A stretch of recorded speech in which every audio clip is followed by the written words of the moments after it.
Salam sejahtera bagi kita semua.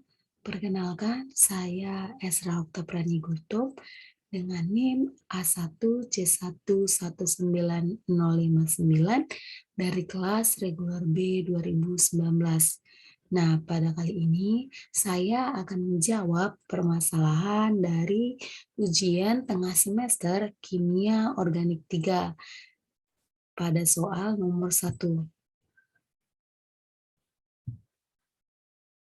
Di mana pertanyaannya atau soalnya yaitu jelaskan bagaimana caranya agar dapat merancang perpanjangan rantai karbon suatu senyawa karboksilat sehingga sifat kepolarannya berkurang atau menurun.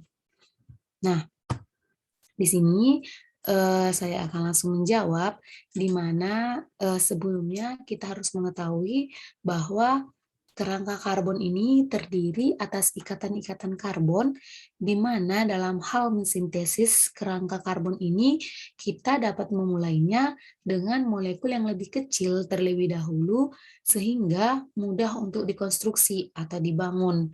Nah, konstruksi kerangka dari molekul yang lebih kecil ini hampir selalu akan melibatkan pembentukan ikatan karbon-karbon.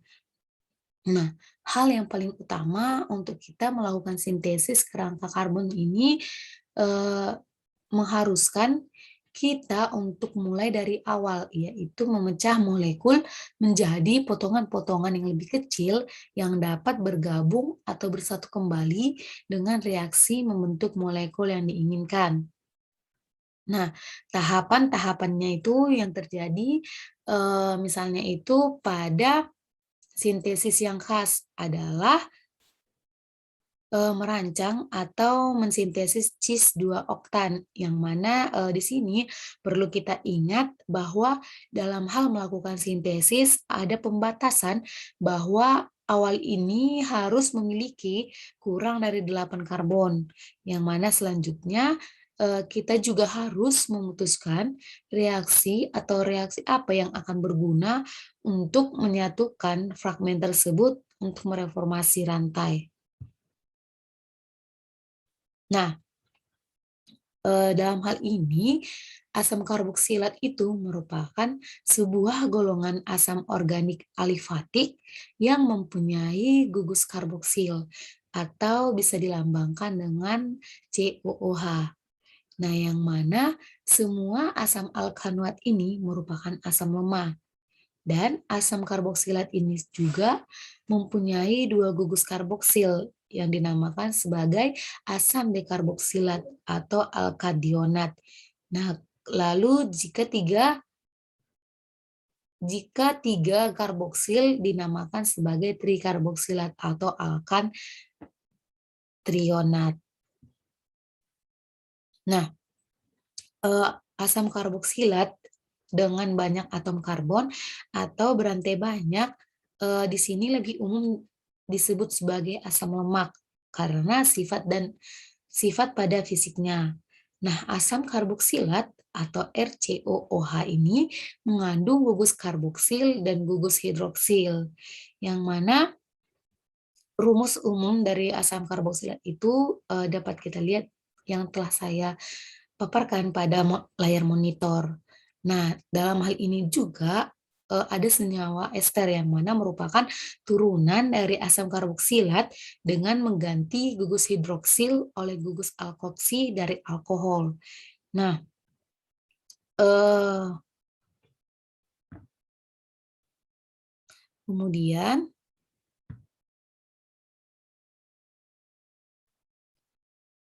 dua asam karboksilat paling sederhana ini merupakan asam metanoat dan asam etanoat, yang mana masing-masingnya itu memiliki titik didih 101 derajat Celcius dan 118 derajat Celcius, yang mana tingginya titik didih ini disebabkan oleh adanya tarik-menarik antar molekul asam membentuk suatu dimer, yang mana struktur dimer dari asam asetat itu dapat kita lihat pada layar monitor.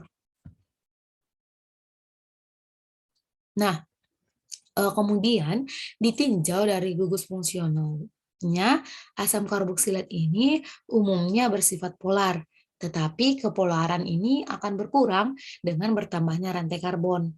Makin panjang rantai karbon, maka makin berkurang kepolarannya. Akibatnya, kelarutan di dalam air ini juga berkurang. Nah, sebagaimana alkohol, 4 deret pertama asam karboksilat, yaitu berupa format, etanoat, propanoat, propanoat, dan butanoat, yang mana dapat larut baik di dalam air. Nah, namun pada asam pentanoat dan heksanoat ini sedikit larut, sedangkan asam karboksilat yang rantai karbonnya lebih panjang itu tidak larut. Kemudian, asam karboksilat ini juga dapat larut dalam pelarut yang kurang polar, seperti eter, alkohol, dan benzena, yang mana kelarutannya di dalam pelarut kurang polar ini makin tinggi dengan bertambahnya rantai karbon. Nah, oleh karena itu, lemak dapat larut dalam benzena dan eter, atau lemak ini merupakan ester dari asam karboksilat.